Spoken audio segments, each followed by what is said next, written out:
Bom dia, pessoal. Bom dia a todos. Vamos iniciar mais uma aula aqui, né, no nosso grupo de estudos, trabalhos e os dias. Para você que está assistindo pelo YouTube também, aproveite aí bastante esse encontro, essa aula, porque eu tenho certeza que vai ser muito interessante. Alguns aspectos que eu queria fazer, né, falar antes da gente começar realmente é o seguinte: o objetivo desse nosso encontro de hoje é realmente passar algumas informações históricas, né, passar algumas informações sobre a saúde, né, de um ponto de vista fisiológico, do contato com a radiação, mas também trazer algumas informações acerca aí de como vocês devem, de fato, assistir um bom filme, assistir uma boa obra do cinema. O que que acontece, tá? Quando a gente assiste um filme, é, quando a gente assiste um filme, uma série, alguma coisa nesse sentido, muitas vezes a gente assiste de forma passiva, né? Ali só recebendo as informações sem fazer algumas perguntas. Hoje a gente quer o seguinte, tá? E a gente vai trazer mais conteúdos como esse também. A gente quer que vocês tenham uma postura mais ativa diante dessa arte que é o cinema.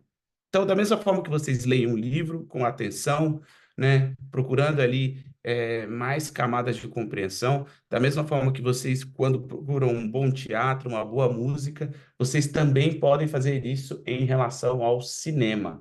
Basta você fazer conexões e, de certa forma, depois é, compreender as ligações históricas, sociais, econômicas, por que não fisiológicas, né, e culturais que essa obra pode te trazer. Como eu sempre falo, né, você consegue estudar muitas vezes fora ali do contexto de livro e aluno, né? Você consegue muitas vezes estudar a partir de uma obra, de uma música, você consegue estudar a partir de um teatro, você consegue estudar a partir de um filme, você consegue estudar a partir de uma pintura, de uma escultura. Então, hoje a gente quer que vocês foquem muito na compreensão melhor dessa arte que é o cinema.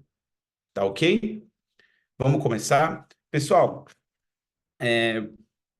olha que interessante, né? O JP não está aqui, mas hoje nós temos patrocinadores. Hoje é nossa primeira aula, nosso primeiro vídeo aqui no YouTube que conta com patrocinadores. E esses patrocinadores, eles vão aí oferecer, né, alguns, alguns algumas promoções para vocês que estão aqui assistindo o nosso vídeo e o nosso canal, beleza? O primeiro deles é a Mentel Seguros, é uma corretora de seguros aqui do Distrito Federal, que vem patrocinando o nosso canal. E a Mentel Seguros, ela oferece os seguros mais baratos aí do mercado. O compromisso deles é esse, oferecer o seguro mais barato do mercado. Pedro, que seguro? Qualquer seguro. Seu plano de saúde, seu seguro residencial, você que tem aí o que tem que pagar um seguro residencial é, por conta do seu aluguel, eles dão um desconto absurdo. 30, 40, 50% de desconto até na sua pólice. O seguro do teu carro também pode sair até R$ 1.500 mais barato do que você realmente paga. E não estou falando de proteção veicular, eu estou falando literalmente de seguro com as melhores multinacionais do mercado. O nosso segundo patrocinador, é claro, não poderia ser diferente, é a Missão 93, que é o melhor e o mais completo curso de preparação para, né, você que quer ingressar aí nas fileiras dos bombeiros militares de todo o Brasil. Então, eles estão aí, né, o JP faz parte do corpo docente desse preparatório e é claro que eles estariam aqui como um patrocinador aí do nosso canal, beleza? Mais para frente eu trago outros dois patrocinadores para a gente ir conversando. Mas todos os links estarão na descrição, então entra lá, caso você tenha alguma dúvida, fala direto no WhatsApp com o pessoal da Metel Seguro, se você tem o seu seguro aí e acha que está pagando caro, que eles vão atrás de um desconto para você. Beleza?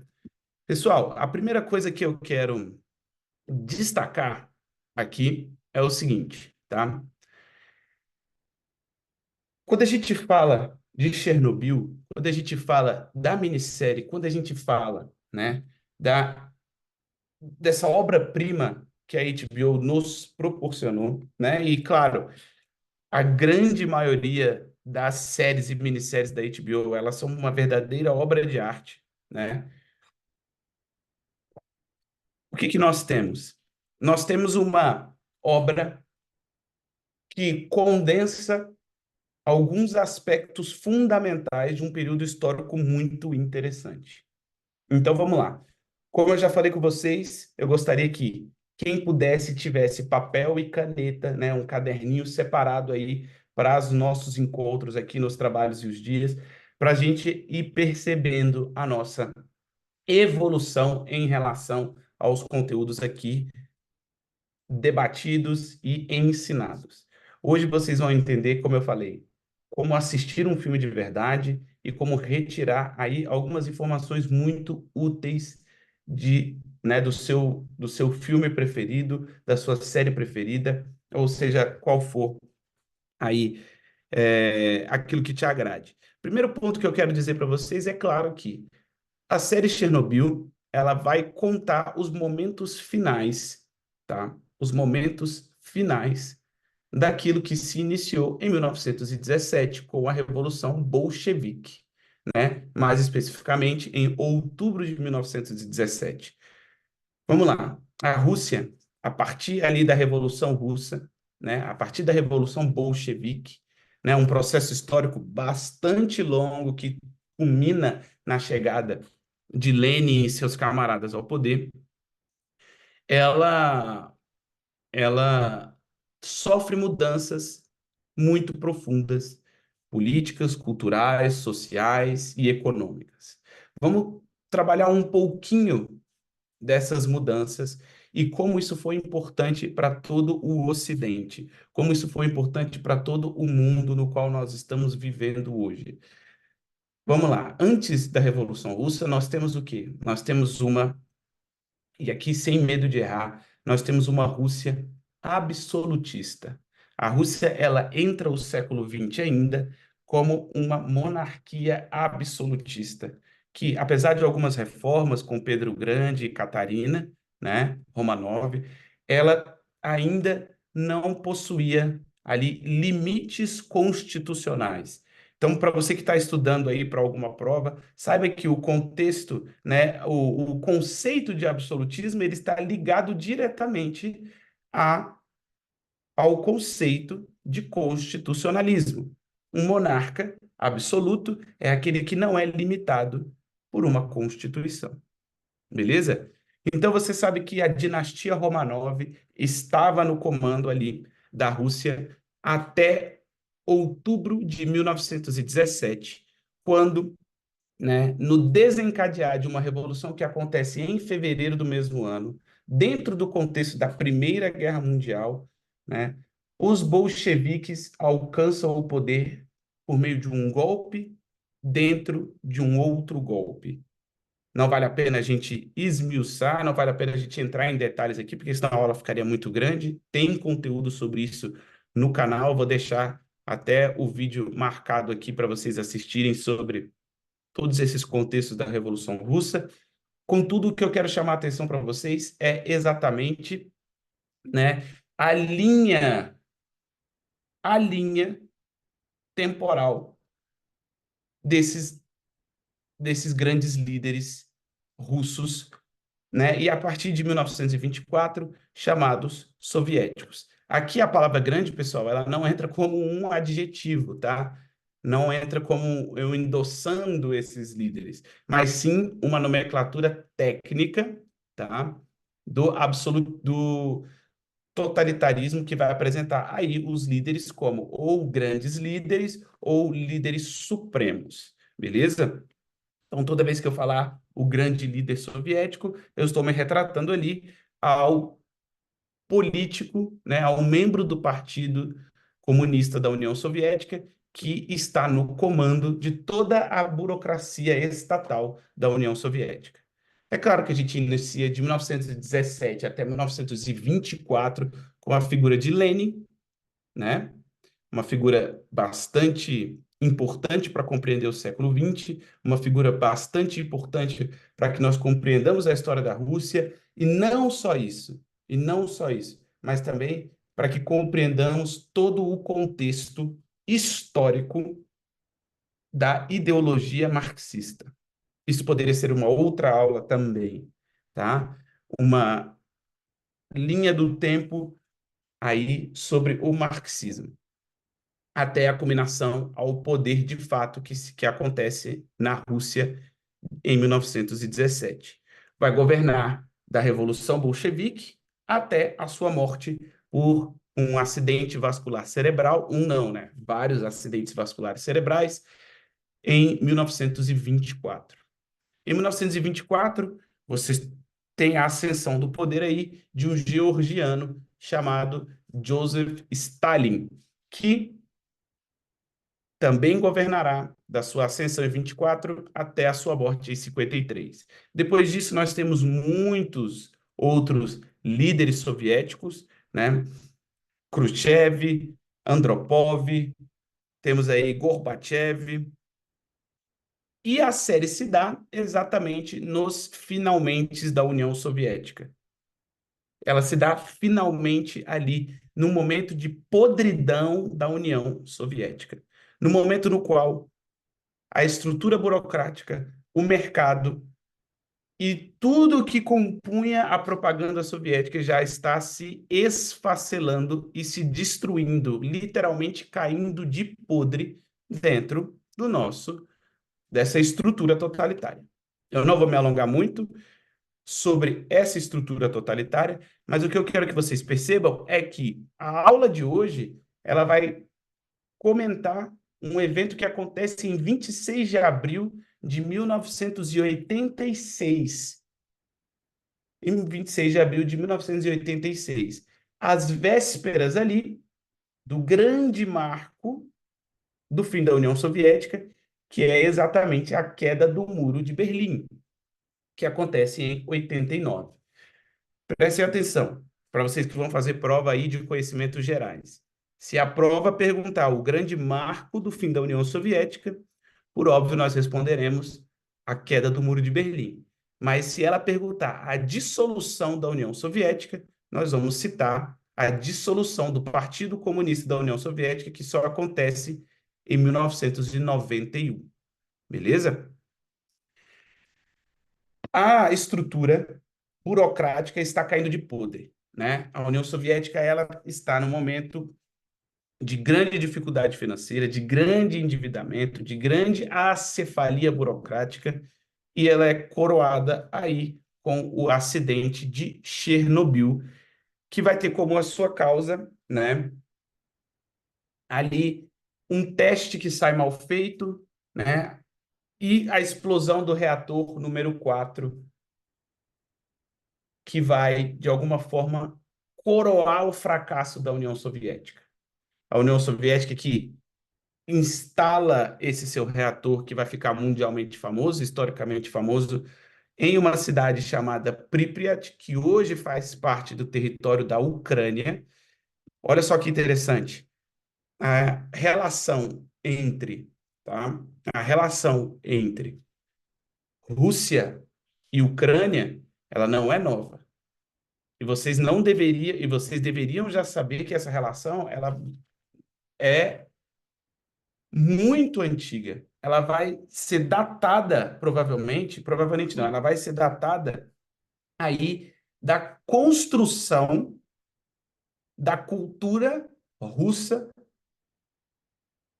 lá das suas origens juntos com os vikings, tá? Só para vocês terem ideia, Rus, que deu o nome Rússia, significa o povo que navega.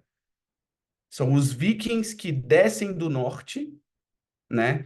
Que descem ali da região que a gente chama de Escandinávia, e encontram árabes, naquela região e vão estabelecer ali, tá, uma região chamada de Moscou, que é a terra desses Rus, beleza? É chamada ali de o Ducado de Moscou. Então, isso é muito interessante, né, da gente comentar, por quê? Porque nós temos aí, então, essa relação Rússia e Ucrânia, que não é datada aí do governo Putin, por exemplo. Uma hora a Ucrânia está inserida no contexto russo, uma hora ela é independente, outra hora ela está unida novamente, e assim sempre foi. E assim sempre foi. Para vocês terem ideia, durante praticamente toda a União Soviética, a Ucrânia fez parte do território soviético como um território satélite.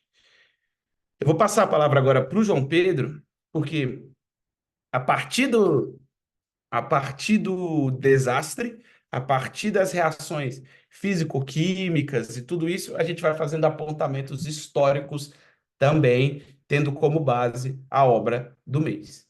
A obra que a gente escolheu aí, que é a minissérie da HBO Chernobyl. Eu estou tão viciado em dar aulas para o Lumen, JP, que eu Ah, falo logo já eu vem do percebi. mês.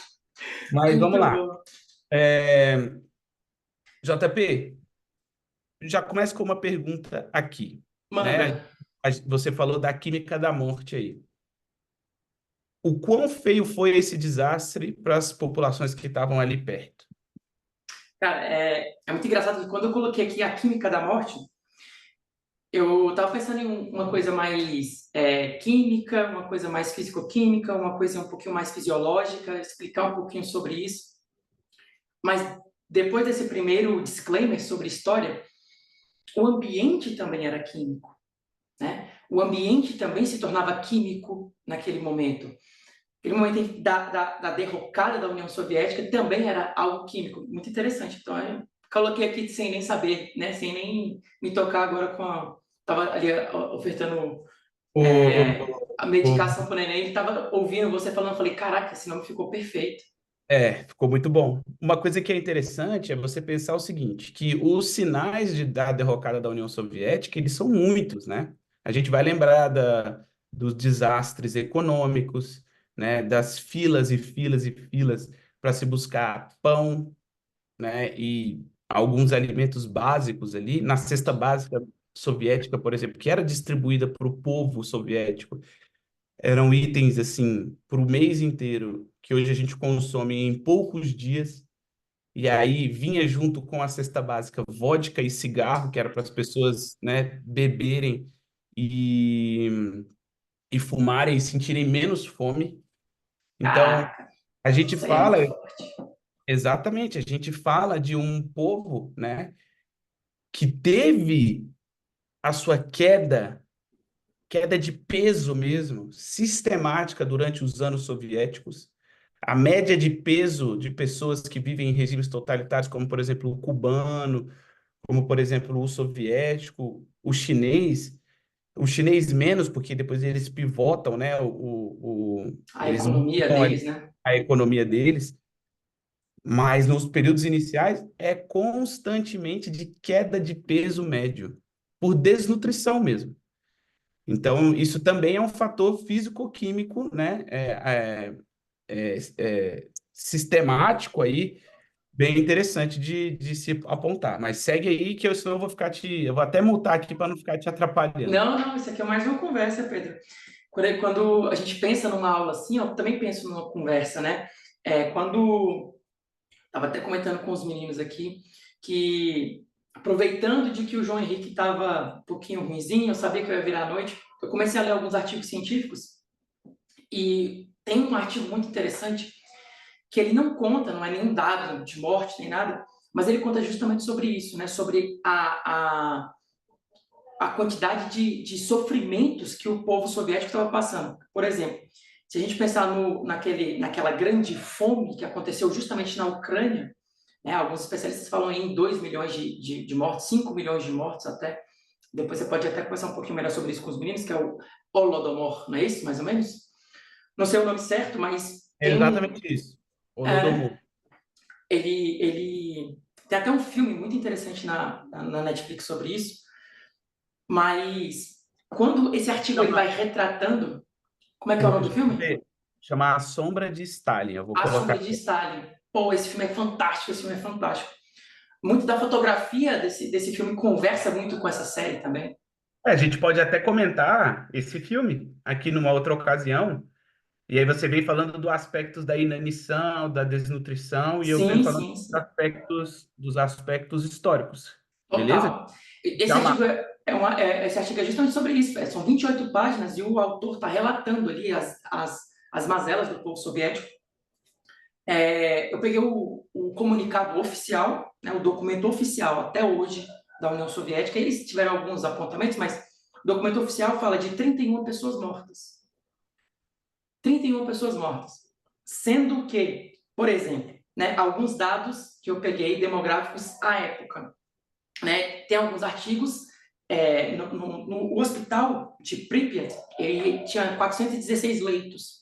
E tem alguns estudos sobre a quantidade de natalidade dos meninos que nasciam naquela região e tudo, sobre tuberculose, sobre alguns apontamentos respiratórios, mas é muito interessante quando a gente pega a metodologia desse artigo, ele fala, nós vivemos em uma população de quase que 50 mil pessoas, aí ele fala lá o número certinho, era 49.500 e alguma coisa, temos um hospital com 416 leitos, somos especialistas em crianças, justamente porque, o que acontece? Pripyat, ele se funda uma cidade para poder alimentar, digamos assim, a usina de Chernobyl. Isso. Só que o que acontece? O que acontece? Todo mundo estava cagado de medo.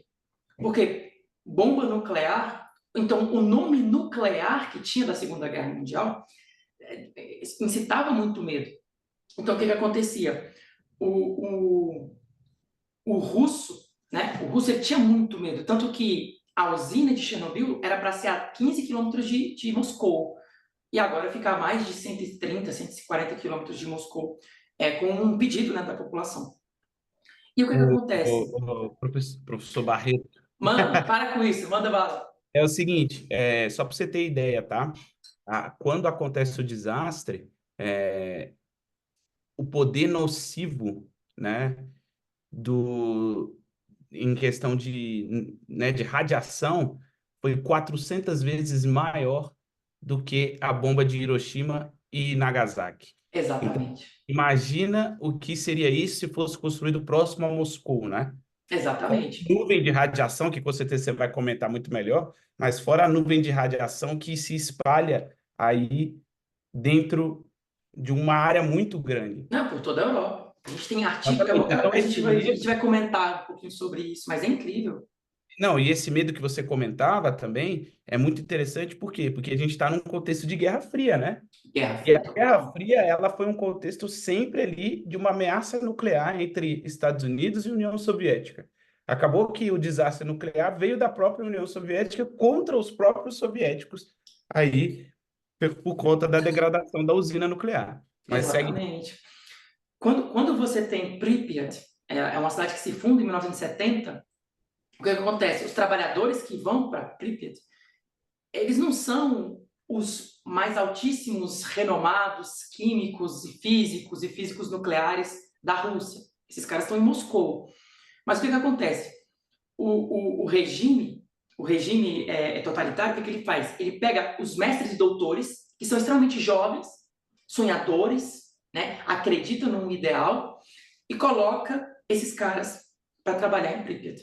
Tanto que a média da idade, segundo esse artigo científico, a média da idade da cidade é de 26 anos. À época, era a cidade mais jovem da União Soviética. Então, é uma cidade muito apaixonada, é uma cidade... Isso acontece isso na série, né? Você vê alguns momentos antes da tragédia acontecer, você vê um povo muito apaixonado, a galera indo para os colégios, todo mundo muito uniformizadozinho, tudo muito bonitinho. Mas o que acontece? Explode a usina de Chernobyl. Se vocês assistirem a série, a série ela explica de uma forma, claro, muito simplificada, mas de uma maneira magistral. O que acontece, senhores? Quando você pega... primeiramente, o que é um elemento radioativo? Um elemento radioativo é aquele aquele elemento químico que ele é instável. O núcleo dele, por alguns motivos químicos, que aqui aí já seria uma aula de quase um mestrado de química, por alguns motivos o núcleo dele é muito instável. Então, o que acontece? Esse núcleo, que era para ser bonitinho, com uma rede de elétrons em volta, como se fosse uma redoma, né, em volta desse núcleo, esse núcleo ele fica instável por condições que podem ser provocadas ou por condições que a gente chama de espontâneas. O urânio é enriquecido, o nome já fala, né? Ele é enriquecido, o urânio 235, o urânio 237, ele é enriquecido com algumas partículas dentro desse núcleo, justamente para iniciar esse processo de decaimento, esse processo de instabilidade nuclear. Exatamente. Então, por exemplo, o urânio bonitinho da tabela periódica é o 235. Quando você acrescenta algumas partículas dentro desse núcleo, a gente chama de urânio 237, quando você coloca um pouco mais de massa nesse núcleo, ele fica mais instável. Princípio de física, é muito mais difícil você começar um movimento do que manter ele. Então, esse enriquecimento do urânio, ele provoca essa instabilidade no seu núcleo, e aí essa reação, ela acontece em cadeia. Olha o que acontece. Quando você pega esse urânio... Inclusive, né, essa questão da reação em cadeia e questão da radiação, a gente vê no Oppenheimer, né, que um dos medos dele era de que toda a atmosfera pegasse fogo, né? Depois da Exatamente. reação Então, em cadeia.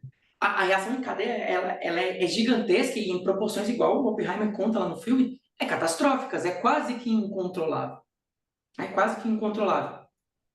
E o que ocorre? Quando você pega esse núcleo de urânio enriquecido e ele começa a ter decaimento para poder estar estável, né? O nosso mundo, ele tende à estabilidade. A gente tende a ficar um pouco mais quieto, um pouco mais, né? Algumas pessoas falam que o mundo tende ao caos, mas é um caos organizado, de certa forma, né? Então, quando você pega esse urânio e ele começa a ter esse decaimento, começa a ter essa instabilidade, ele solta partículas, ele emite radioatividade. Então, a radioatividade ela vai ser consequência de um átomo, né, do núcleo de um átomo, que que ele tem essa instabilidade. Nós temos diversos tipos de radiações, né? Esse aí todo mundo vai lembrar do ensino médio. Radiações alfa, que são mais pesadas, porque solta 4 de massa, 2 de próton, 2 de nêutron, equivale a um átomo de hélio. Nós temos as radiações betas, que elas emitem elétrons, né, que a gente tem lá na química, que é o -1, não sei se você lembra disso, Pedro, mas a gente... lembra não? Mas essas partículas elas não são tão perigosas assim, porque elas são partículas físicas, então elas batem em um anteparo e elas ficam. Então, por exemplo, as partículas alfa, elas são muito destruidoras, mas elas ficam numa camada muito superficial. Então, por exemplo, se eu sou submetido a emissões alfa, em um determinado tempo, elas vão parar na minha pele, a minha pele descama, tá tudo certo, show de bola, vida que segue, não sofro nada. O elétron, ele pode até um pouquinho, ele passa até um pouquinho mais, mas também não é tão nocivo assim. A partir do momento em que você tem radiações, que a gente chama de radiações ultravioletas, que são emissões de ondas eletromagnéticas, né? São ondas, aí não tem como. Essas ondas, elas vão passar no seu corpo, assim como o som bate no seu tímpano e chega até a parte do seu cérebro em que interpreta esse som. Então, não tem limites. Quando você tem esse urânio exposto, esse núcleo exposto, o que acontece? Você tem a emissão de radiação. Essa radiação, basicamente, o que vai acontecer? Se vocês lembrarem lá da biologia bem básica, a nossa célula, ela também tem um núcleo. Nesse núcleo vai ter todas as nossas informações genéticas. Não é assim que a gente fala? Então, nós vamos ter aqueles cromossomos, nós vamos ter as cromátides, nós vamos ter algumas coisas importantes. Os meus alunos, eu percebo que eles têm um imaginário, digamos assim, um imaginário de genética muito ruim. Mas para que serve o nosso DNA? É para a produção de proteínas. É só para isso. Se você for pegar, a gente tem o nosso DNA só para produzir proteínas. Tamanhas são as quantidades de proteínas que nós temos e também a importância das proteínas no nosso corpo. Quando você tem quaisquer tipos de alterações nesse DNA, nós falamos que teve ali algum tipo de deleção, teve algum tipo de mutação, e isso interfere no crescimento das células. Então, olha só que interessante para a galera que vai fazer o CFO de Minas, que vai fazer redação agora, né? A radiação, ela é um dos princípios cancerígenos. Então, aquele número que a gente colocou ali de 31 pessoas mortas, documentada oficialmente pela União Soviética, ela estima-se que seja perto de 150 mil pessoas mortas, né? Quase todas as pessoas que viveram e ficaram em Pripyat morreram, né? Tem até uma cena, é uma cena muito emblemática na série, em que se explode tudo, os A bombeiros vão ponte, apagar o incêndio e o e as pessoal pessoas não vão para a acredita. ponte. Por quê? Cara, devia ser um espetáculo aqui, porque as emissões, elas são ondas eletromagnéticas. Quando são, quando elas ganham um espectro específicos, a gente consegue enxergar. E aí a gente Como enxerga. se fosse uma aurora São boreal, né, JP? Exato, exatamente. É uma aurora boreal. A aurora, pronto, é exatamente igual. Só que o que acontece? Quando a aurora boreal são ondas eletromagnéticas que batem na nossa atmosfera, ganha essa vibração perceptível ao olho nu e é colocada para o lado. Quando você tem uma aurora boreal na sua cara, algo muito errado está acontecendo. Só que aí vem um dos fatores que perpetua-se na União Soviética, que é, para mim, é o maior tema da série, que é sobre a verdade e sobre o quanto que a população conhece daqui. Ah, Como é que sim. você coloca 50 mil pessoas para morar numa cidade que não conhece os perigos que tem ali e os possíveis sinais de alerta? Aquela emissão luminosa significa morte. Quando você tem aquela chuva em que as pessoas vão quase que tocando na luz, aquilo ali é sinônimo de morte. As cerca de 100 pessoas que estavam na ponte, todas elas morreram em menos de uma semana. Eu estava até comentando com o Pedro antes da gente entrar aqui, eu estava lendo um artigo científico sobre as mortes que aconteceram na Grã-Bretanha, né? Naquela ilha. Senhores, 2 anos depois,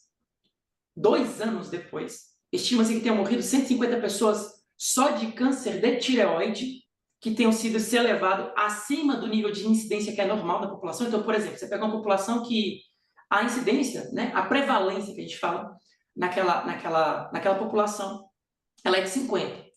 Os anos posteriores começaram a perceber que de 50 foi para 100, 130, 140. Sim, aumentou muito do nada, Aumentou né? muito do nada. E em 2 anos, milhares de quilômetros de distância, ainda morriam-se pessoas. Cerca de 150 pessoas tinham morrido 2 anos depois, naquele ano, né? Em 88. Então prestem atenção, vocês acham que 31 pessoas mortas é um número compatível com o desastre? Não, é impossível ser isso. Hoje fala-se de os filhos de Chernobyl, os netos de Chernobyl, porque aí é que eu peguei alguns dados de alguns artigos que eu fui pegando, coletando daquela região, né, principalmente de anestesiologistas, dessa galera que está sempre em centros cirúrgicos, fazendo algum tipo de intervenção. E prestem atenção, entre 86, entre 86 e 91, nunca houve tanto aborto na história da humanidade. Abortos comprovados, abortos cientificamente registrados. Espontâneos, né, que você fala, né? Espontâneos registrados. Justamente por quê? Porque você pega uma nuvem de radiação, a gente vai descrever depois um pouquinho melhor sobre isso, mas você pediu só para eu falar um pouquinho sobre esse desastre, né?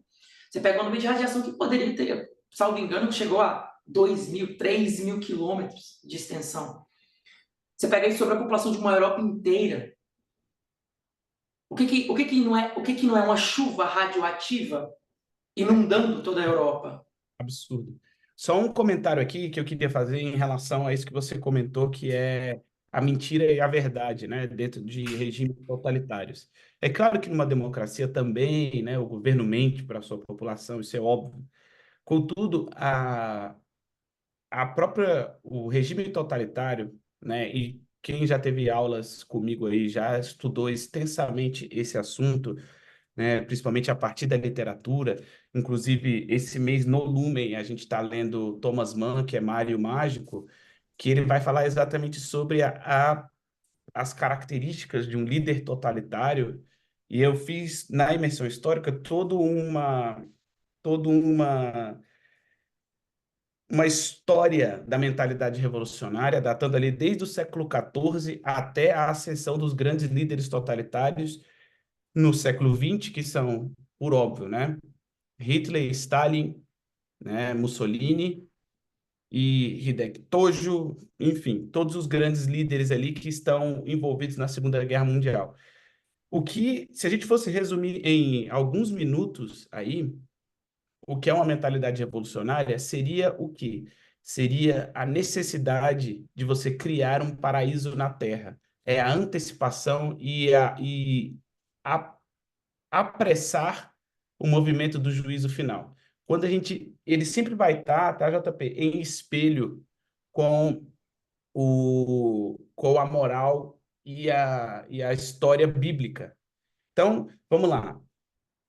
A civilização ocidental, ela é sempre fundamentada, né, no que a gente vai chamar da moral judaico-cristã. Então, a Bíblia, beleza?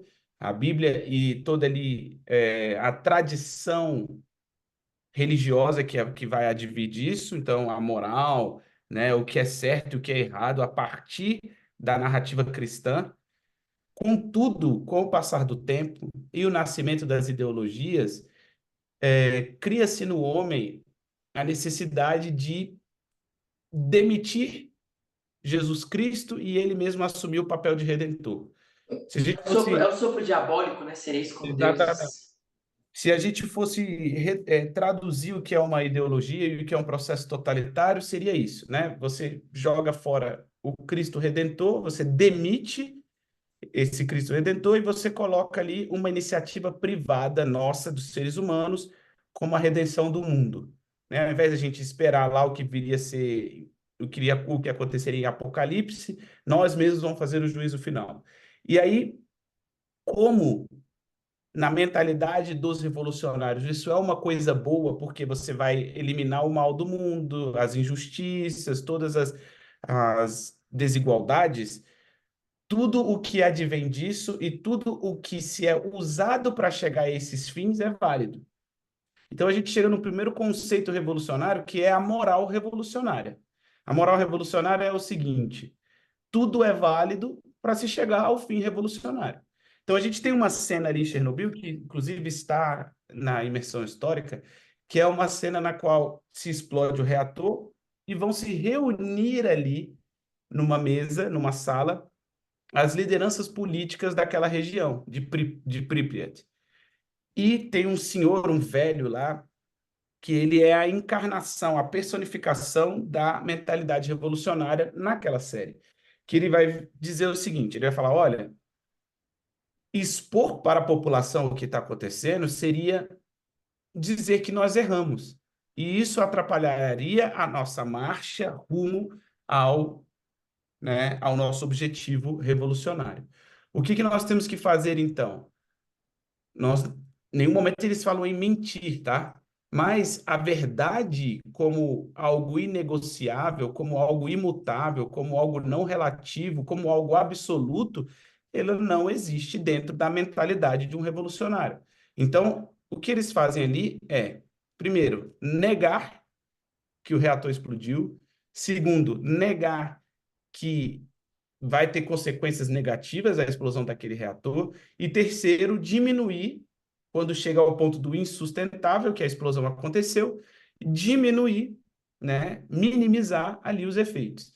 Então, essa questão de verdade e mentira dentro do contexto totalitário, revolucionário, seja lá como você queira chamar, ela é parte integrante da característica, parte integrante da anatomia do totalitarismo. Por quê? Porque se você não modula a verdade, se você não relativiza a verdade, o próprio totalitarismo cai por terra. E por que a gente começa a aula de hoje dizendo que a cereja do bolo, né, do apodrecimento da União Soviética é o desastre da usina de Chernobyl? Porque ali ficou claro e nítido que o governo mentia, que o governo não trazia os dados como eles deveriam ser trazidos, ele não expunha os dados da forma como eles deveriam ser expostos. Você mesmo disse em 31 mortos, isso é atentar contra a inteligência média de qualquer um, né?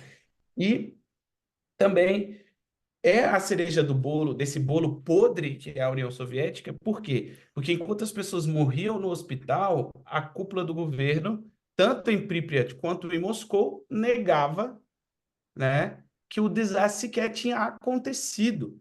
Então, lá no final da série, quando acontece o julgamento ali do pessoal, que é muito interessante também, o que que nós vamos ter naquele momento ali?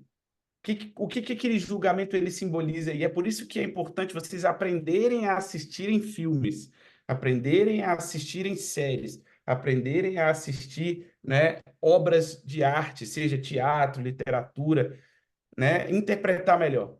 Porque ali você vai ter um símbolo muito claro que é como se fosse a verdade julgando a União Soviética, né? Então, quando você tem tudo isso reunido, e é interessante você pensar nisso, o que que você vai extrair daquilo ali? É que a partir do momento em que a mentira se torna insustentável, cai também todo o regime totalitário. Então, a burocracia estatal soviética, ela consegue manter a mentira até o desastre de Chernobyl. Depois disso, pessoal, né, os medidores radioativos dos países vizinhos apontavam o desastre e a própria União Soviética dizia que ele não tinha acontecido. Então se Exatamente. torna, né? Então se torna insustentável a narrativa, porque tudo é narrativa dentro de uma ideologia. Tudo é Exatamente. narrativa, não há E verdade. você falando sobre revolução, né, Pedro? Quando a gente fala de revolução, o que é uma revolução? É quando você quer apagar ou pelo menos se distanciar de um passado. Você quer revolucionar algo, você quer fazer algo novo, você quer, né? Esse re significa o quê? Fazer novo, né? Quando falamos, você falou muito bem, a moral cristã, a moral judaico-cristã, ela funda o Ocidente junto com a filosofia grega, né, que é essa busca da verdade. Quando você tem essa mentalidade revolucionária tentando se apartar disso, você tem pessoas que são herdeiras. Eu gosto muito desse termo. Nós somos herdeiros. Eu não tive que descobrir a gravidade. Eu não tive que descobrir o Césio. Eu não tive que... Não, Marie Curie já fez isso por mim, Isaac Newton já fez isso por mim. Então, eu sou fruto, eu sou herdeiro desse... Filho, né? Filho Exato, desse. eu sou filho do meu tempo. Quando você quer revolucionar e quer apagar o seu passado, acontece o que aconteceu. Porque, por exemplo, os reatores, tinham 17 reatores fora o de Chernobyl que rodavam na mesma estrutura. Todos os testes de segurança foram reprovados. Qualquer cientista, quaisquer cientistas, pegaria isso em uma tradição científica que eu estou falando. Eu não estou falando de tradição judaico-cristã, estou falando de uma tradição moral. Não. Estou falando de uma tradição pequeniníssima, de uma tradição quase que um neném, que é a tradição científica, muito pequena, no meio disso Que tudo que a gente está apontaria aquilo falando, ali, né? Que apontaria aquilo ali apontaria como uma um falha sinal grave. vermelho. Uma falha grave, falaria bem assim, olha, com esses métodos, trabalhando nessas circunstâncias, é impossível, vamos trocar o reator, vamos trocar alguma coisa. Mas o que acontece? Você tem uma quebra, você tem uma revolução. Por isso que todas as vezes que alguém fala de revolução, eu coloco minha bunda na parede. Porque eu sou filho do meu tempo. Eu sou filho do meu tempo. A gente tem que ter muito cuidado com o que a gente quer revolucionar. Para a gente não romper as estruturas que são simplesmente pilares fundamentais da nossa vida. Sim. Quando você quebra uma dessas estruturas fundamentais que são pilares da nossa vida, acontece o que aconteceu. E perceba, a ciência nem é um desses pilares fundamentais. A ciência nem é. Basta uma pessoa minimamente moral para saber que aquilo deve dar merda. Primeira cena da série. O cara fala bem assim: não vou fazer isso porque é errado. Né? Aí o camarada lá, cara, eu acho Bigodudo. isso. Aí o camarada, ele chega e fala bem assim, você vai fazer. Porque se você não fizer, você não vai trabalhar nem aqui e nem... Aí ele cita todas as cidades que têm um reator nuclear. Onde é que um químico nuclear, onde é que um físico nuclear vai trabalhar se não for numa reação, num reator nuclear? Ainda mais em uma União Soviética em declínio. Perfeito. Então, o que acontece? O cara que tinha um pingo de bom senso, ele é capado. Ele é simplesmente esterilizado na frente de todos. E aí, o que acontece? A autoridade. É muito engraçado você falando que naquela reunião tem uma mente revolucionária.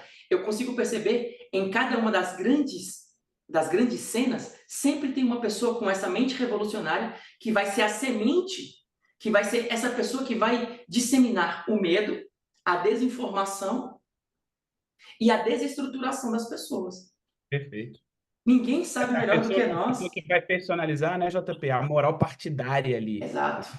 E o que é certo e o que é errado não é o que é realmente certo e o que é errado, mas é o que é bom para o partido. Benéfico para o partido, exatamente.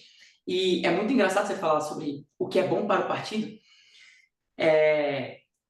Pripyat foi um local onde as mesmas pessoas que trabalharam em Pripyat, como em quaisquer outras cidades com um mínimo de noção, foram os bombeiros.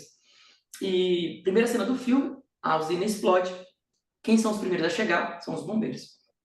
Eu poderia falar aqui sobre o tanto que, por exemplo, o CBMDF evoluiu de acordo com esse desastre ecológico, esse desastre radioativo. Hoje nós temos um grupamento de proteção ambiental em que se encontra lá dentro um curso de especialização em produtos perigosos, ao qual o foco são produtos radioativos.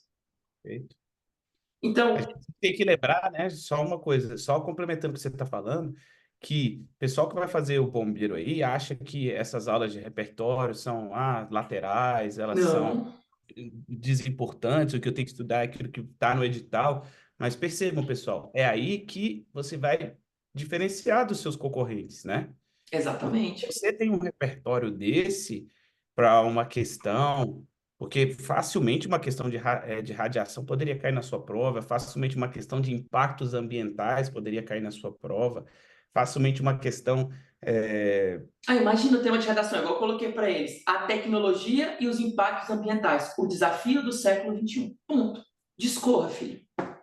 Você pode facilmente utilizar Chernobyl como um ponto de partida e falar Exatamente. da importância dos bombeiros e falar, né?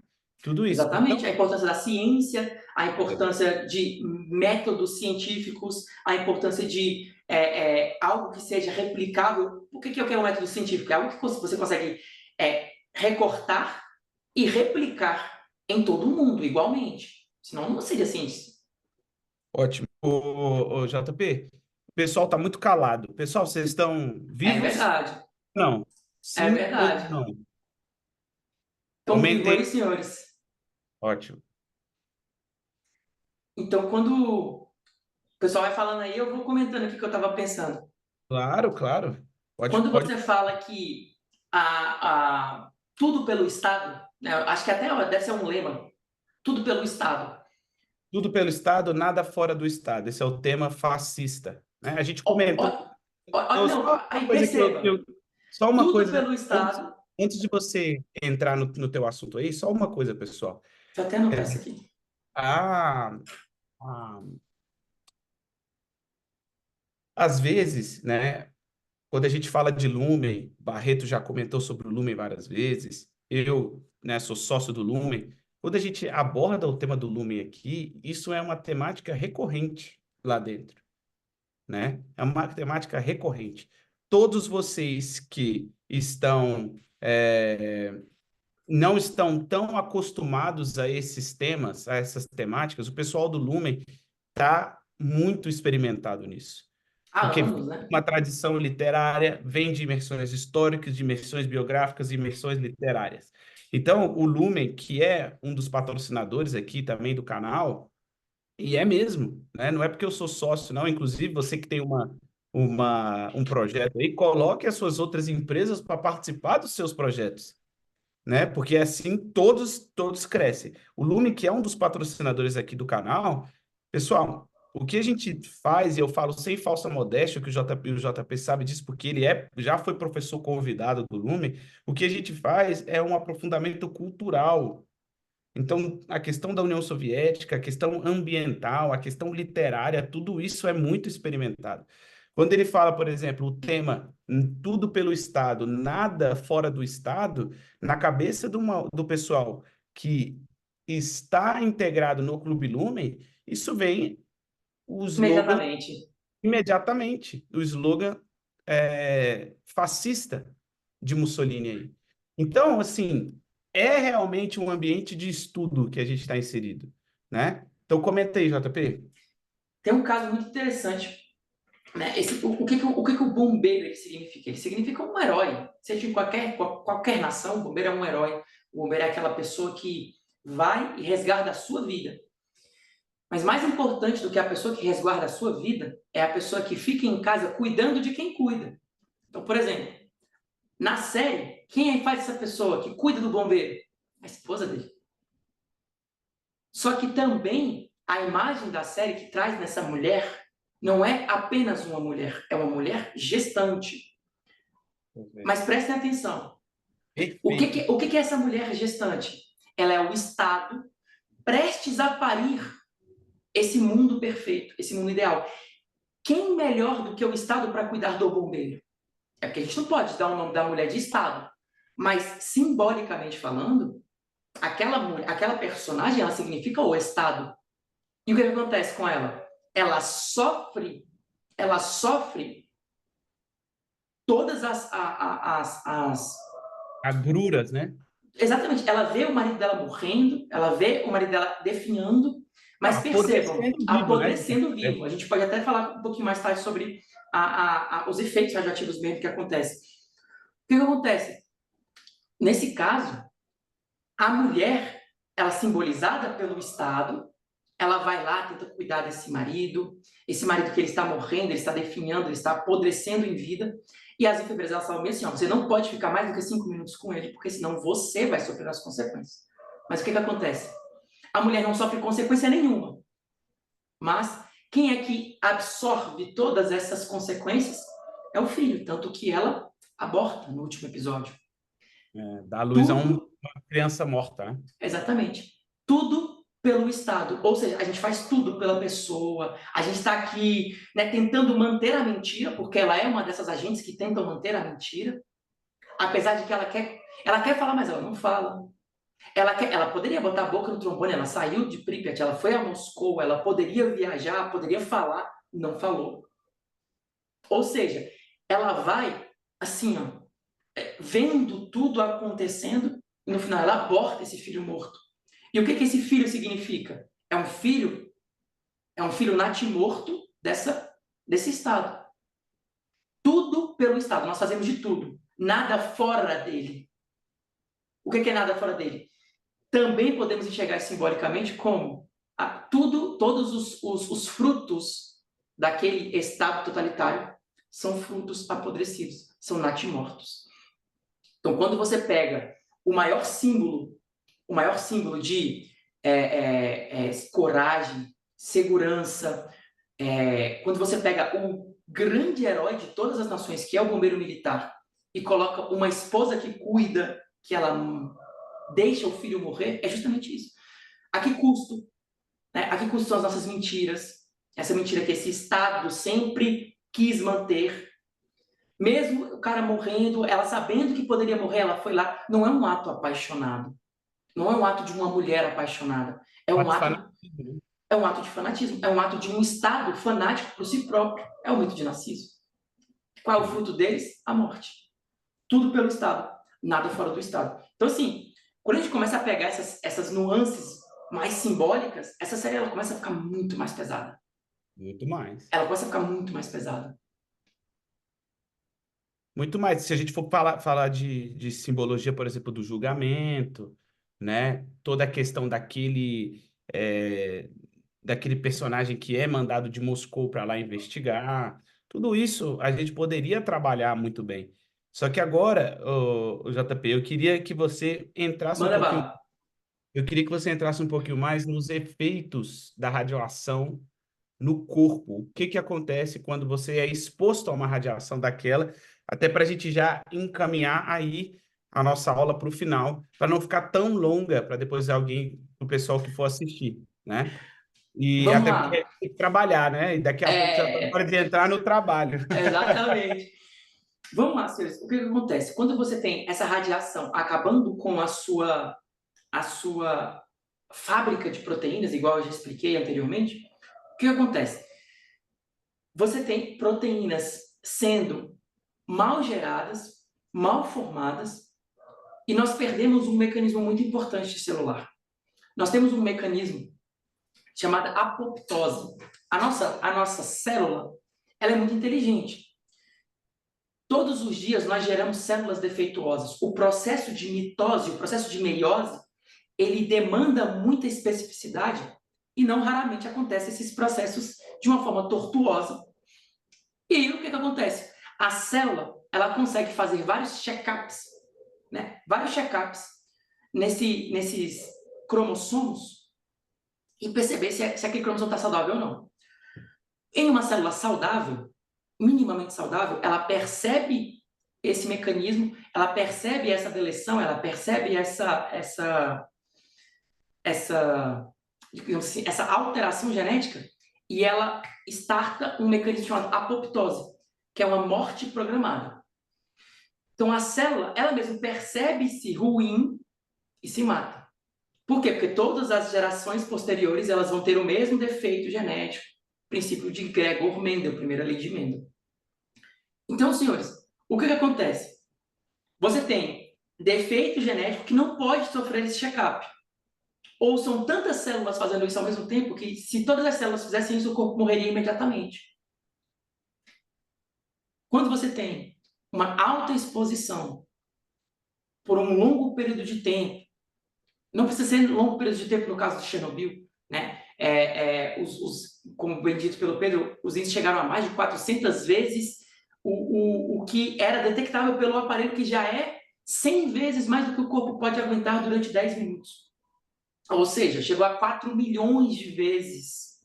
Se a gente for Exatamente. fazer uma matemática básica aí. Absurdo, De 4 absurdo. milhões a 40 milhões de vezes a capacidade máxima que um ser humano poderia absorver. Você tem uma doença que ela é muito silenciosa. Silenciosa em que sentido? Você não tem cheiro, o gosto é metálico, mas você está ali no meio de uma explosão, você está ali, mas... Ou seja, isso aqui é da explosão mesmo. Você tem um gosto metálico na boca. Eles Você até, eles tem... até, eles até comentam isso, né, JP? Eles Esse ficam... Exatamente. O que é esse gosto metálico na boca? Senhores, aí eu vou ter que me aprofundar um pouquinho, não vai ter jeito. O banda nosso B. corpo, o nosso corpo ele é revestido por epiderme, por pele. Abaixo da pele nós temos várias glândulas que estão secretando diversas coisas e tudo. O suor ele é secretado para fora da pele. A pele é a primeira barreira de proteção. Mas quando você tem a boca já é mucosa. A boca não tem uma proteção igual à pele. Quando essa radiação entra na boca, ela já começa a matar as papilas gustativas. É por isso que você sente um gosto de metal na boca. É por isso que você sente esse gosto amargo na boca. É o primeiro sintoma. Os Perfeito. olhos ficam mais secretivos. Só que os caras estão pensando, pô, eu tô aqui e tal, tá tranquilo. O que é isso aqui preto no chão? Pô, é grafite. E pode perceber, o grafite que tá no chão, o cara pega e joga longe. Mesmo sofrendo um processo de resfriamento, aquilo queima aquela pele. O que é aquilo? Um altíssimo grau de radiação. Tanto que uma das queimaduras que nós vamos estudar, ou que vocês já estudam, são as queimaduras radioativas. Não, e é muito interessante porque aquele grafite, ele está revestindo o núcleo, né? Que Exatamente. era impossível de estar exposto, né? Exatamente. Exatamente. Tanto que todo Ele mundo até fala, o fala, núcleo está "Ah, exposto. aquilo é grafite." Aí ele fala, não, é impossível ser grafite. Exatamente. É porque Exatamente. senão o núcleo teria explodido. E aí tem tudo aquilo que a gente comentou. Mas continue aí, que tá muito massa. Aí o que acontece? O que é a queimadura?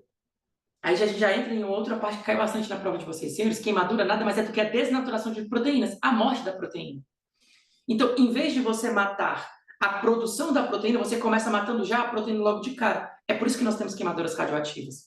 A radiação, ela já entra no seu corpo, já dando indícios do que ela vai provocar. Então, a queimadura radioativa é justamente sobre isso. Quando você tem esse defeito genético, junto com desnaturação de proteínas, junto com essa queimadura radioativa, e todas as células conseguintes, todas as células que vão se proliferar dali em diante, elas vão ser defeituosas, acontece principalmente defeitos na pele, que foi o que aconteceu com o nosso camarada, né, com o nosso bombeiro. Percebam que nenhum personagem morreu de câncer na série. Porque morreu-se antes de quê? De exposição do tecido mucoso, dessa mucosa, né, desse tecido dérmico. Porque, senhores, o primeiro sempre a ser afetado vai ser a epiderme e a derme. Você sofre queimaduras e você não tem condições de que as células se proliferem para que tenha uma cicatrização. As células que vão ser geradas após aquilo, elas vão produzir mais queimaduras ainda, porque elas já nascem queimadas. É por isso que acontece aquele processo de mumificação, aquele processo de apodrecimento em vida. Não, Todos absurdo. aqueles indivíduos morreram de sepse. A nossa primeira barreira de proteção é a pele. Se você não tem barreira de proteção, você está exposto a todo e qualquer tipo de bactéria que, inclusive, nós temos no ar. Se você pegar uma placa de Petri, jogar ela no ar, fechar e cultivar, você vai ver as milhares, milhões de bactérias que nós temos no nosso ar. Quando você tem a sua pele exposta e o seu mecanismo de defesa, que também é por parte de proteínas, que já está morto. Por quê? Porque junto com a sua pele, a sua tireoide também vai para o pau, o seu timo também vai para o pau, ou seja, são glândulas importantes no seu corpo, que são todas muito expostas, né? Tireoide é aqui, o timo ele é muito bem centralizado no peito. Não, escuta esse negócio de timo aí. A Aninha tava falando para mim de timo. Aí eu, o que que é isso? Ela é um órgão. Eu falei, não é possível. Eu não Ah, sabia que existia esse nunca vi essa órgão. porra. Eu não É, sabia que existia esse órgão, velho. Sério o mesmo. nome, o 28 anos com o nome cara, eu não sabia. O nome é células T, não tem as células T? Ah, nós temos os linfócitos É. TCD4, TCD8, porque as células T se maturam no timo, por isso que o nome das células T. E os nomes das células B, né, os linfócitos B, né, os linfócitos B, eles maturam no baço. É por isso É que que, por não... exemplo, o timo é que é maior quando é criança, não é? Exatamente. Vai- Ele vai Ele vai evoluindo. diminuindo, ele vai evoluindo. Não é que ele vai evoluindo, mas é que a gente vai crescendo muito e o mediastino vai comprimindo ele. Mas percebam que todas as estruturas que eram para proteger o nosso corpo não protegem mais. A pele, o timo, a glândula tireoide, que é importantíssima para o processo de produção de alguns hormônios, inclusive hormônios que vai nos gerar esse mecanismo de luta ou fuga, aumento metabólico. Então, por exemplo, quando você tem hipotiroidismo, a pessoa não tende a ser mais gordinha. Justamente por quê? Porque o metabolismo dela está mais baixo. Quando você tem uma pessoa com hipertireoidismo, o que acontece? Ela emagrece muito rápido. Por quê? Porque ela tem um hipermetabolismo. Então, quando você tem... E todos esses órgãos, eles são muito expostos, são muito às vistas. Esses órgãos, eles vão ser os primeiros a serem afetados. A pele, timo, tireoide. E aí você tem o falecimento de todo um sistema de defesa em conjunto com a desnaturação total da sua pele. A sua pele, ela derretendo, literalmente. Sem possibilidade de cicatrização. É por É isso uma que todas... apodrecimento que vem de dentro, né, JP? Exatamente. Exatamente. Quando você vê isso na série, você percebe aqueles caras que parece que estão se desfacelando e eles morrem de sepse. Choque séptico é justamente isso, é a incapacidade do corpo de proteger tantas bactérias que entraram. O JP, é interessante que se a gente for fazer um paralelo aí, até mesmo simbólico, né? A morte desses bombeiros, ela é também a morte da União Soviética, né? Um Exato. apodrecimento que vem de dentro, né? Olha que interessante. Exatamente. Então, assim, quando a gente pensa na falência da União Soviética e toda a falência, é a falência dos órgãos vitais desse Estado, né? Exato. Então, e toda a questão da proteção, né? Então, assim, é bem interessante você ter falado isso. Eu não entendo nada dessas coisas, realmente, mas, assim, quando você vai falando, eu sempre tento puxar para o meu lado. E aí eu pensando, cara, olha só, Exatamente. É É uma incapacidade de você responder às aos devidas. problemas E não é nem problemas. Você não consegue responder o mínimo, você não consegue do dia a sobreviver. dia, né? O dia a dia, você não consegue se manter vivo.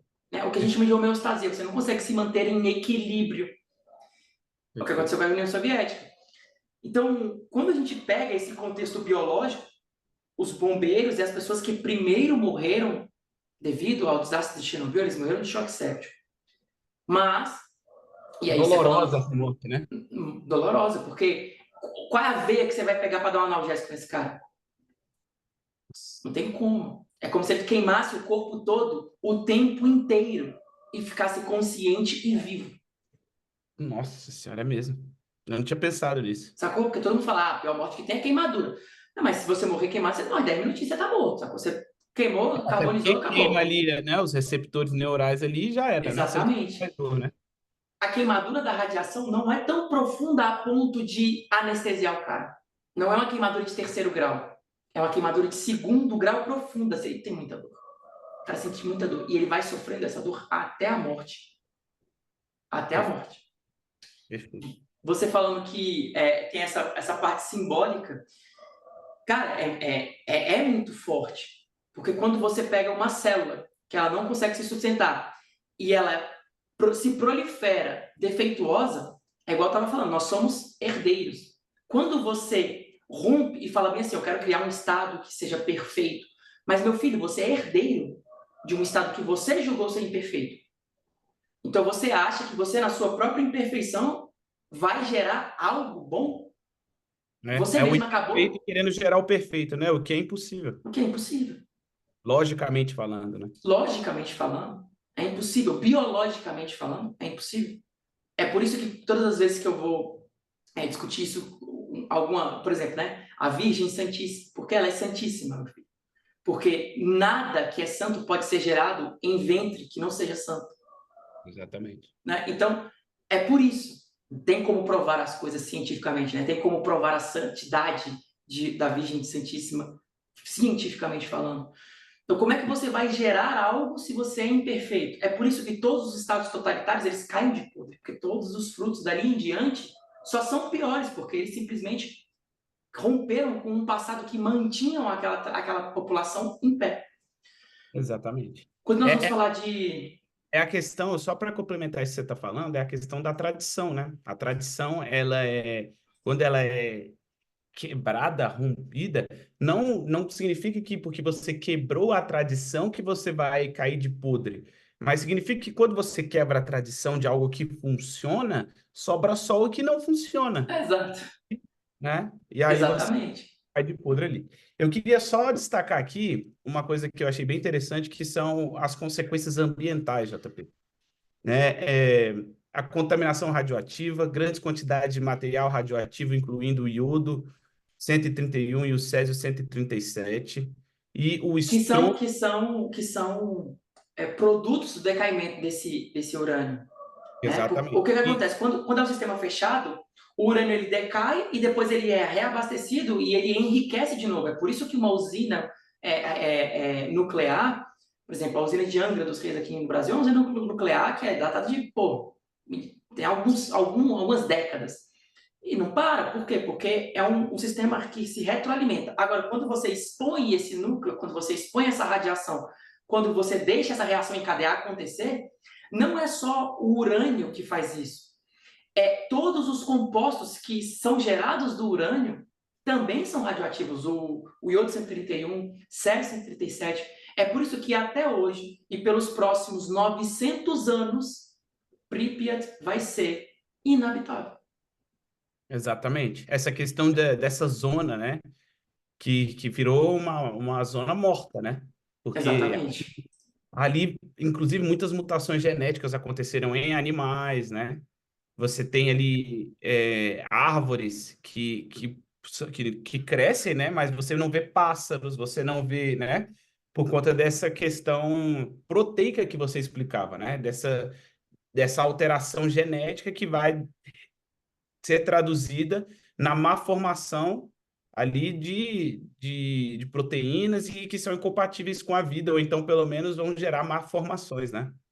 E olha só que interessante, todas as vezes que você, todas as vezes não, mas nesse estado absurdo de radiação, quando você é exposto muito tempo, você se torna emissor também. É por isso que os bombeiros eles tiveram as roupas todas jogadas fora, inclusive as enfermeiras que tiveram contato com as roupas dos bombeiros todas morreram, É, né? essa cena é interessante, é o quartinho lá, O né? quartinho, você vai colocando as roupas e aí você pega todas aquelas roupas que você precisa incinerar. Ou seja, todos aqueles bombeiros, todas aquelas roupas, todas aquelas pessoas, elas se tornam futuras emissoras, futuras emissárias de radiação.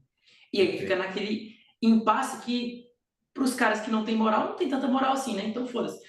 A gente fecha o cerco e deixa todo mundo morrer e só morre aquilo, ou você deixa as pessoas irem para Moscou, irem para outros centros de Aí grandes. você gera, né, como se fosse Exatamente. dois ali, né? Porque ali você vai tendo emissões de radiação. O que foi decidido? O que foi acordado? Que as pessoas fossem tomar ali as suas medicações, que as pessoas fossem hospitalizadas. Mas seria óbvio, por quê? Porque o núcleo foi exposto e você tinha uma nuvem de 3.000 quilômetros de extensão. Então, tanto faz as pessoas estarem ou não ali, a radiação já ia chegar ali de qualquer jeito. O JP, a verdade é que é impossível saber os efeitos reais, né? Exatamente, é impossível. Ah, olha lá, o Pedro Barreto. É engraçado que o Pedro Barreto ele tem os nossos dois nomes, é o Pedro Barreto, caralho. É, Muito bom. Aí, o que acontece? Quando você. Ele até comentou aqui sobre a cena morte dos dos cachorros. cachorros. A cena dos cachorros, né? Aquela cena ela é muito forte. Porque, novamente, a série, quando ela é boa, a série, quando ela. Por que a série é boa e ela pode ser citada em redações? Justamente por essas várias camadas que nós temos. Nós podemos ver como um episódio que apenas mataram cachorrinhos e, ai meu Deus, que dó, foi uma cena que impactou muito todo mundo, mas foi muito extremo.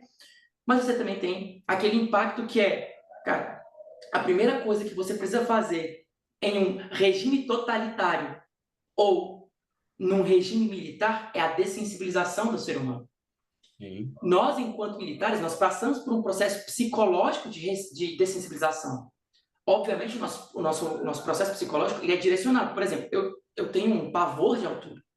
Só que o meu pavor hoje é controlado porque eu passei 11 meses subindo e descendo, fazendo descida rapel, que você chama, né?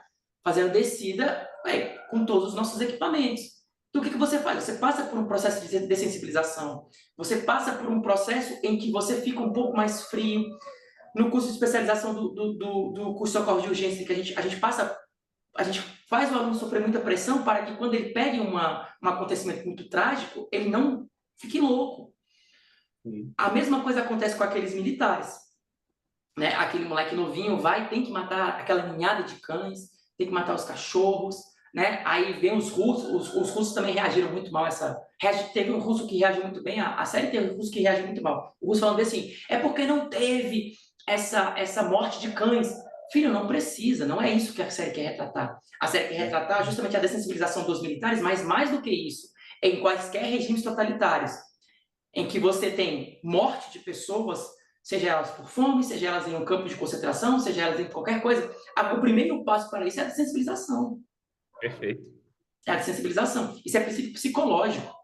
Como é que você imagina É que. criar um exército que vá cumprir as ordens a qualquer custo, né? Exatamente. A gente leu Nada de Novo no Front. Como é que você pega pessoas tão sublimes, belas, morais, e que matam judeus? Matam. Como é que elas coadunam com isso? Processo de dessensibilização. Sim. Como é que você pega uma população inteira, linda, como a Alemanha, como a população alemã, e ela coaduna, e ela baixa a cabeça, e não apenas ela incentiva o antissemitismo, Apoia. e ela apoia a morte dos judeus. Dessensibilização.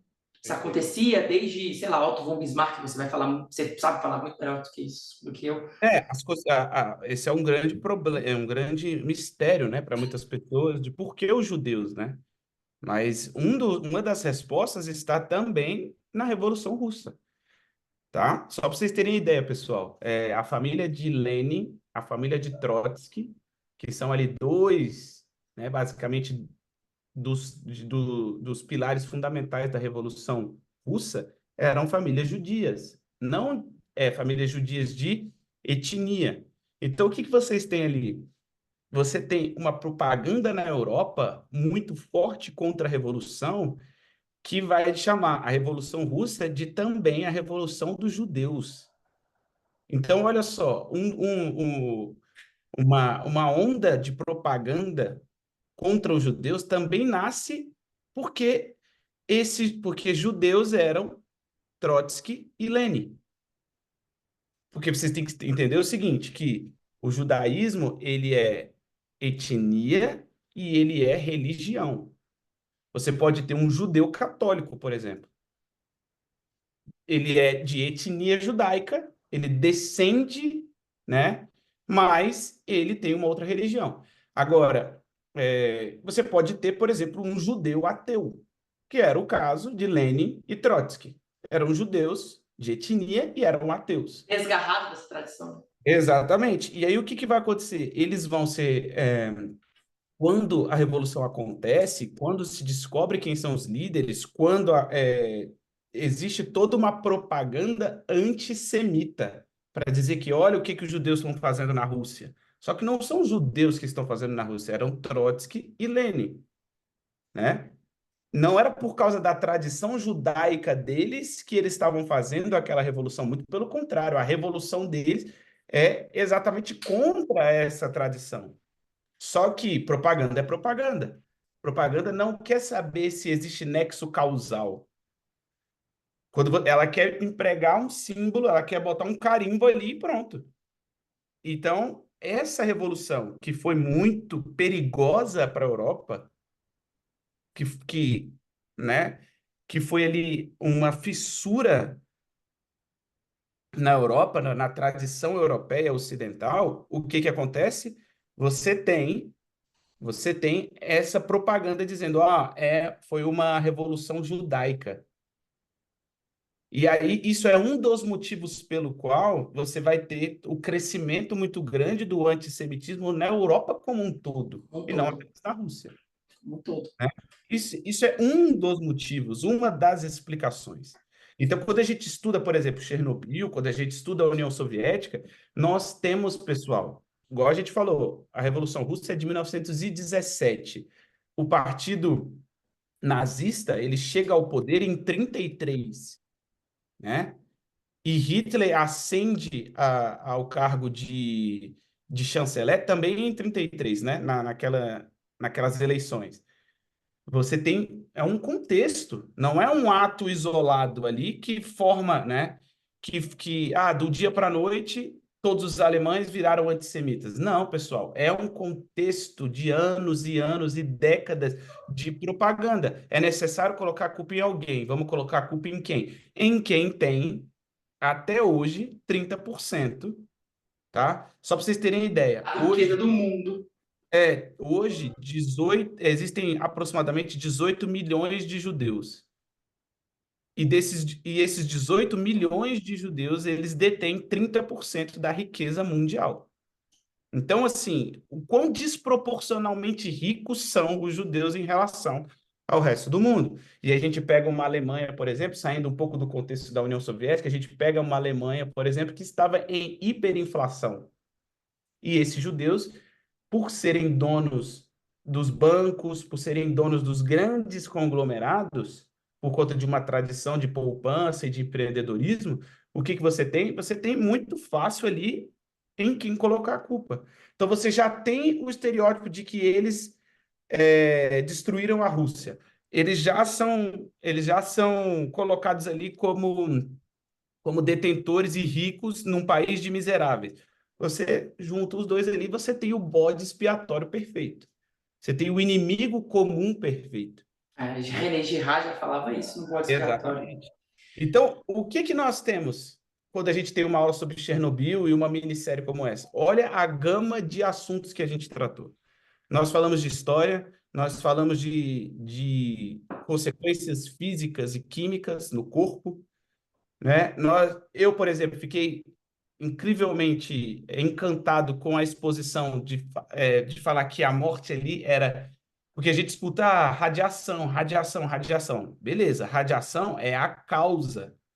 Mas a morte, ela não acontece por causa da radiação, ela acontece por causa da consequência da radiação no corpo que vai se dar pela sepse. Se eu entendi Exatamente. bem, é isso. É isso, perfeito. Entendeu? Então, olha só, já temos aí uma outra explicação. A gente tem já pinceladas no que seria a mentalidade revolucionária. A gente já tem uma abordagem sobre os impactos ambientais. Então, vocês que estão aqui, né, mais dezenas de pessoas que estão aqui com a gente, vocês já estão muito melhor Anos preparados. luz.